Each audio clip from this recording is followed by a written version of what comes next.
I'm Corbett Wall with DV Auction, here with your feeder flash for Thursday, October the 13th, brought to you in part by Cargill Safeguard Nutra Beef, which is a full line of cattle feeds and minerals expertly formulated to meet the unique nutritional requirements that match the animal's performance requirements, stage of development, and phase of production.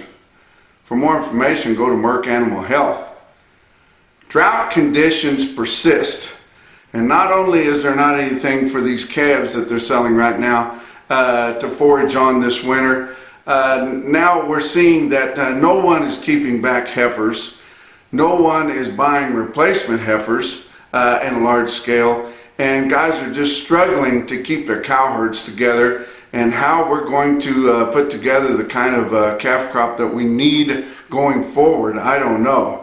But it's getting really bad out there. I talked to a guy on Wednesday that said that he's in Iowa and he's never seen the pasture conditions so bleak in Iowa this time of year. So it's not only in the southern plains, it's in the Midwest. The northern plains might be better than they were a year ago, but they're not good. And it's even going east too. But we're in a bad way here as far as drought. Not to mention that the Mississippi River is so low that they're not able to barge as much grain as they need to down to the Gulf for export. But I mean, we're in dire straits right here with this drought conditions that we have. On Wednesday, the USDA crop production report come out, said that corn production forecasts are at 13.9 billion bushels, which is less than 1% less than was forecasted for September. So not bad. It didn't bother your corn Chicago Board of Trade futures at all. They were actually unchanged on December, so that was right in there. They're expecting yields to be around 171.9 bushels to the acre, which is down 0.6 bushels to the acre from last year. Planted acres and the area harvested were left unchanged from the last report from September, but they're still down 5% from a year ago. Soybean production was down 1%, and that affected the market a little bit more with November beans being up really sharp there. But tell you what, all this pales in comparison as far as your crops.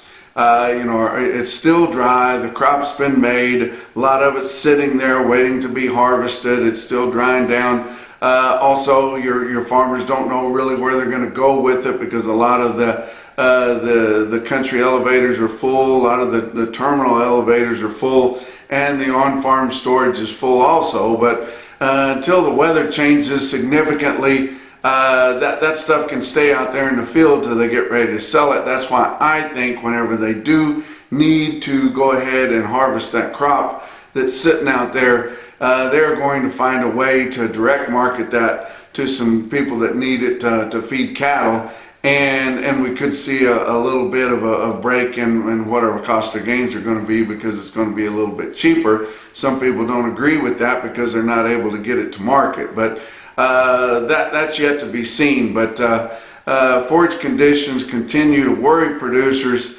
where they cannot increase cattle production, which basically, that could be a plus. That means that our markets could be good instead of 2 to 3 years. They could be good for 3 to 4 years, depending on whether we get a normal year coming up next year or whatever that means. But let's look at your board. On Wednesday, October live cattle futures were up 37 cents at 146.17. That's just about where our weighted average was for live steers in your 5-area feeding region last week. December down 12 cents at 148.45. And your back months on live cattle were up 12 to up 55 cents, but still on the plus side. October feeder cattle up 42 cents because it was a relief that our crop production report come in as well as it did, and corn didn't go sky high again. So up 42 at 175.50. November up 47 cents at 176.67. Your back months were mixed from down 12 cents to up 32, but not a wreck by any means. Like I mentioned earlier, December corn was unchanged at the end of regular trading at $6.93 a bushel. Beans up 19 3/4 cents at $13.96. It was Wednesday, and fat cattle trade has not developed yet. Your cattle feeders feel like that they deserve more for their cattle. They do deserve more for their cattle. Packers still pretending that they don't need cattle when they've been harvesting them at a rampant pace here. So they kind of dug in here, and at the end of Wednesday, we didn't see either one of them blink. We'll see some trade on Thursday. I think it could sure be higher. We might break that 150 direct fed cattle sales, but it won't be the bulk of sales. But I think we could break the 150 on Thursday here. But of course, Colorado's confidential, and I keep saying that because I want you guys to see that that's a problem. And when we don't get enough trade in your other 4 or 5 major feeding areas, then we're going to lose that going forward. But we're not seeing near enough negotiated trade. Iowa did have 1,700 head confirmed on Wednesday from 146 to 148. Nebraska, Kansas, and Texas had no sales reported on a direct basis out of their feeding area there. Box beef cutout values were kind of mixed. Choice was down 9 cents at 246.66. Selects up 141 at 214.26. Your slaughter, like I mentioned, still going at a rampant pace there. 384,000 through the first 3 days of this week. That's 1,000 more than last week. 28,000 more than the same week a year ago. Talk about what else is going on. Livestock Risk Services is your LRP specialist. And if you guys haven't checked them out, haven't give Dakota Moss or one of his agents a call, you need to, just to find out more about this. You cow-calf producers, leave yourself hanging out there during these tumultuous times with the market. You deserve to get a fair price for your cattle. Those strike prices out there on calves that aren't even born right now look pretty good out there. Get a hold of Livestock Risk Services, talk about an LRP, and see what your options are there.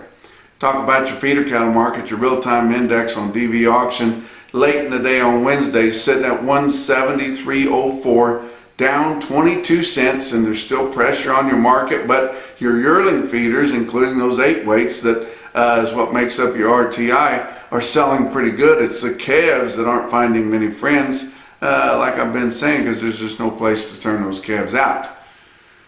Check out a new sale that's going to be broadcast on DV Auction starting today on Thursday. It's Eureka Livestock in Eureka, Kansas. Sean Mills, really good guy there. He's a new owner at Eureka Livestock. He's decided that he wants to get with the times, broadcast with DV Auction, have his quotes over Cattle Market Central, where I can talk about them here on the Feeder Flash. They'll also be on National Beef Wire. But they got a lighter run, and they run fairly seasonal. They'll get a lot of cattle when the cattle are coming off the Flint Hills, but about 1,200 head with several loads of grass yearlings coming on there, and several fresh calves coming in there. But check out Eureka Livestock on dvauction.com every Thursday going forward. Talk about your big sales on Wednesday. OKC West, El Reno, Oklahoma. 6,800 head for their Tuesday-Wednesday sale there. Feeders were mostly steady, and that's a victory right there, to hold steady in the Southern Plains on feeders. Unweaned calves were largely steady. Long-weaned calves, which they're in short supply because nobody's had a place to wean those and turn them back out, that they're selling $2 to $3 higher, were available. But a stick-out sale on some yearling feeders there in El Reno was 65 head of steers, weighed 801 at 176, and that would sure be above your index levels. Talk about winter livestock in Dodge City, Kansas, 2,900 head for them. They've got poor market reporters there, and that's all I have to go by. But for the most part, feeder cattle were higher, calves were lower. That's been your typical trend here for the last few weeks, and it's sure that way this week. But stick-out sale on some yearling feeder steers in Dodge City was 60 head. 823 pound steers at 180.60 because they're just a little bit closer to the northern plains, and that's where the bulk of your demand is sitting at. Give you some individual quotes around the circuit. How about Equity Cooperative in Waukon, Iowa? They don't have sales at big feeder specials all the time, but when they do, they can sure sell them. A lot of farmer feeders up in that area of Iowa there, but 51 head, 959-pound steers bring $184. Very impressive right there. How about North Arkansas Livestock in downtown Green Forest, Arkansas? Now they sell a lot of one at a time, just like most of your eastern sales do, but occasionally they have a special there where they bring in a lot of big drives of cattle that have been locally backgrounded there. That's the best thing for those people to do in Arkansas, is to buy those local calves there at that sale, take them out, background them, make yearlings out of them, and bring them back.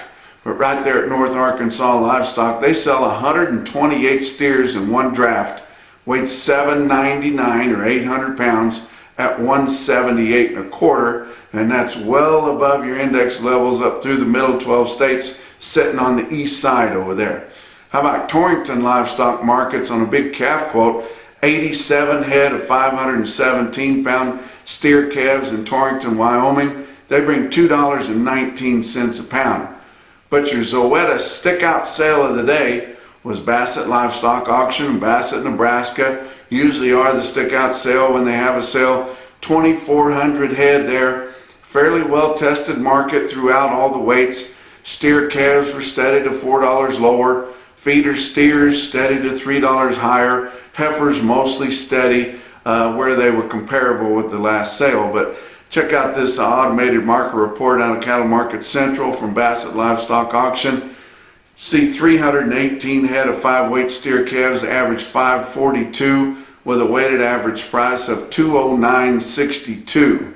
Check out your 6 weights. Now this is all the 6 weights that they had at Bassett, all put together in a weighted average, and it sounds like an individual quote. 217 head of 6-weight steers in Bassett, average 621 with a weighted average price of $202.42. Wow. 569 head of 9-weight steers in Bassett, Nebraska, average $947 with a weighted average price of $185.27 on 9 weights. Most people struggle to get their 8 weights up there. But a heifer quote, 251 head of your 9-weight heifers. Didn't see a lot of them going back for replacements. Of course, most guys in that area would be buying lighter, fancy calves to keep back and hold for replacement. There's no place to hold them, guys. But 251 head of 9-weight heifers in Bassett, average $958 with a weighted average price of $167.80. Best quote that I saw anywhere on Wednesday also come from Bassett Livestock in Bassett, Nebraska. Jermackerson, no BS, top quote for the day. 65 steers weighed 1,003 pounds at $183.75. And that's your feeder flash for Thursday.